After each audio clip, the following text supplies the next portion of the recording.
Hi, ഞാൻ റെഫി. Kochi blue tigers ടീമിൻ്റെ head coach ആകാൻ കഴിഞ്ഞതിൽ ഒരുപാട് സന്തോഷം. തീർച്ചയായിട്ടും കഴിഞ്ഞ സീസൺ കേരള ക്രിക്കറ്റ് ലീഗ് എന്ന ആ ഒരു ഇനിഷ്യേറ്റീവ് കേരള ക്രിക്കറ്റ് അസോസിയേഷൻ തുടങ്ങുന്നു.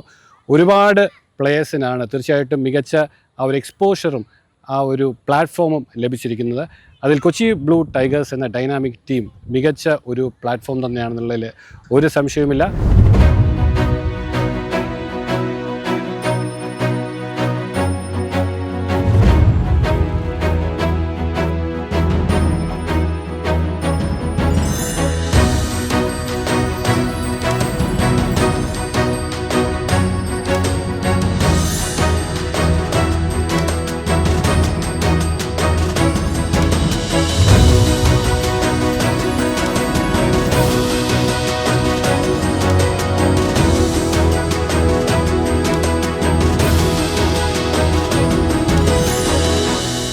ഇത് എന്തായാലും ഒരു ഉഗ്രനൊരു ജേർണി ആയിരുന്നു നമുക്ക് എല്ലാവർക്കും, ഇല്ലേ? കാരണം ഒരു ഫാമിലി ആയിട്ട് നമ്മൾ ഒരുപാട് ദിവസങ്ങൾ, എനിക്ക് തോന്നുന്നു ഒരു മാസത്തിന് മുകളിലായി, ഒരു ഉഗ്രൻ എക്സ്പീരിയൻസ് ആണ് നമുക്ക് എല്ലാവർക്കും.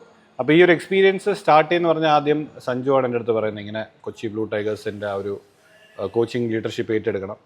അപ്പോൾ എനിക്ക് തോന്നുന്നു ഏകദേശം ഒരു 4 to 5 months ബാക്ക് തുടങ്ങിയൊരു ഹോംവർക്കാണ്. നമ്മൾ ആദ്യം തന്നെ നമ്മുടെ ഒരു മെയിൻ വിഷൻ എന്ന് പറയുന്നത്, അത് ഞാനും സഞ്ജുവും കൂടെ ഡിസൈഡ് ചെയ്തപ്പോൾ വന്ന നമ്മുടെ ആ ഒരു കോച്ചിങ് സ്റ്റാഫിൻ്റെ എൻവയൺമെൻറ്റ് തന്നെയാണ്.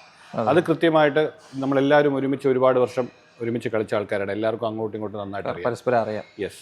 സഞ്ജു ഓപ്ഷനിലേക്ക് വരുമ്പോൾ, കാരണം നമ്മുടെ ഓണറായ സുഭാഷ് ജിയുടെയും ഏറ്റവും വലിയൊരു ഡ്രീം ആൻഡ് വിഷൻ ആയിരുന്നു സഞ്ജുവിനെ ടീമിലേക്ക് കൊണ്ടുവരണം എന്നുള്ളത്. അപ്പം സഞ്ജു ടീമിലേക്ക് കൊണ്ടുവരുമ്പം നമുക്കറിയാം, കൊച്ചി ബ്ലൂ ടൈഗേഴ്സിനാണെങ്കിലും കേരള ക്രിക്കറ്റ് ലീഗിനാണെങ്കിലും ഹോൾ ഓഫ് കേരള ക്രിക്കറ്റിനാണെങ്കിലും എത്രത്തോളം ഇമ്പാക്റ്റ് ആണ് കൊണ്ടുവരുന്നത് നമുക്കറിയാം.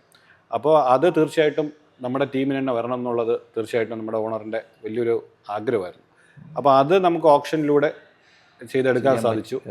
അതിനുശേഷമാണ് നമ്മുടെ ആ ബിഗ്ഗസ്റ്റ് ചലഞ്ച് വെയിറ്റ് ചെയ്യുന്നത്. കാരണം ഒരു ഏകദേശം 22-23 lakhs അല്ലേ? കാരണം അതിന് നമുക്കൊരു ടീം ബിൽഡ് ചെയ്യണം. ബാക്കി എല്ലാ ടീമും ഫുൾ പേഴ്സ് 50 lakhs വെച്ചിരിക്കുമ്പോൾ നമുക്ക് ആ ഒരു 23 lakhs വെച്ചാണ് ബിൽഡ് ചെയ്യേണ്ടത്. അതെനിക്ക് ഒരുപാട് ഇഷ്ടപ്പെട്ടു. കാരണം അതൊരു ഉഗ്രൻ ചലഞ്ചായിരുന്നു. 10 മാച്ചിൽ 8 മാച്ച് വിജയം എന്ന് പറയുമ്പോൾ നമ്മുടെ വളരെ ഹൈ ആയിട്ടുള്ള ഒരു വിന്നിംഗ് പെർസെൻറ്റേജ് തന്നെയാണ്. പ്യുവർ ഡോമിനേഷൻ തന്നെ പറയേണ്ടിയിരിക്കുന്നത്. അപ്പോൾ തീർച്ചയായിട്ടും ഇതൊരു വ്യക്തമായ പ്ലാനിങ്ങിൻ്റെയും ആ ഒരു പ്രോസസ്സിൻ്റെയും ഭാഗം തന്നെയാണ്.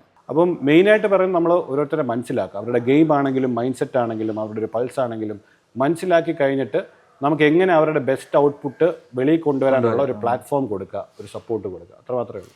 വിശ്വാസം ഉണ്ടെങ്കിൽ മലയും നീക്കാം എന്നൊക്കെ പറയുന്നത്, അതൊക്കെ ഒരു ഡിഫറെൻറ്റ് കോൺസെപ്റ്റിലാണ് പറയുന്നതെങ്കിലും റിയാലിറ്റി നമ്മൾ എന്തിൽ ബിലീവ് ചെയ്താലും it is very much possible. അത് തന്നെയാണ് നമ്മുടെ KBT ടീമും ഇപ്പോൾ ഇവിടെ വന്നിരിക്കുന്നത്.